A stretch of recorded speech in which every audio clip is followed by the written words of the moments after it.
What did I tell you? I looked at you and I said, today's the day that what? Shasti blocks me. 100%. I called it yesterday. I was like, today's the day that Shasti Conrad blocks me on social media. She's like a known blocker. She blocks everyone. I look in the comments, people are like, I can't see it. She's blocked. She's blocked. But for some reason, she hadn't blocked me yet, although we've been very critical of them. And I find it very interesting that that segment is the reason that after all how critical we've been of the Democratic Party and of Bob Ferguson and of them selling their endorsement, all the things we've done, it was this segment here, I'll play a clip of my Monday segment, that led Shasti Conrad to finally hit the block button. People are going to die. Students are going to die unless we put an end to this now. That's not a guess. That is based on the experience we have had with protests just like this one. We're seeing the same sorts of signs, increased agitation, increased confrontations, increased hate and vitriol and violence, the same sort of signs, increased lawlessness that led to deaths at CHOP.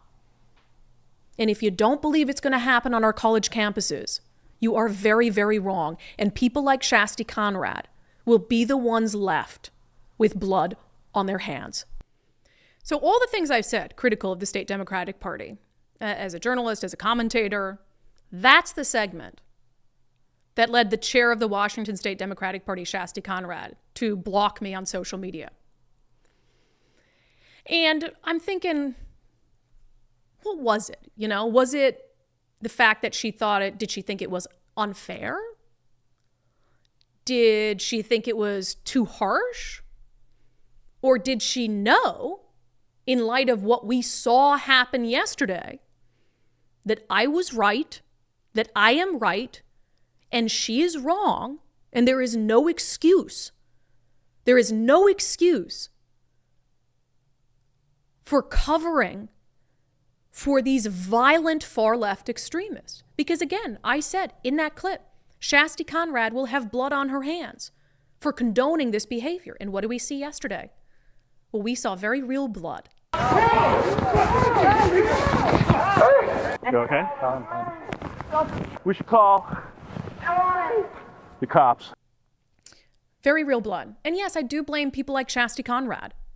When you're in a position of power and authority, and you decide that you're going to excuse violent behavior, you're going to excuse dangerous behavior because it's people who align with your political ideology. And remember, the Washington State Democratic Party, the Central Committee, put out an official statement in solidarity with Palestine. This is their position. Those protesters there are representing their position. And so that's why they're condoning their behavior when they would never condone anti-Semitism from the right wing. And now there is blood on her hands. And rather than face that, rather than fess up to it, she takes the coward's way out. She doesn't want to hear the criticism. She doesn't want to see the criticism. She wants to stay in her silo, in her echo chamber, and believe that she is right. So she blocks anyone who disagrees with her. And that is the Washington State Democratic Party in a nutshell. Truly, truly unbelievable.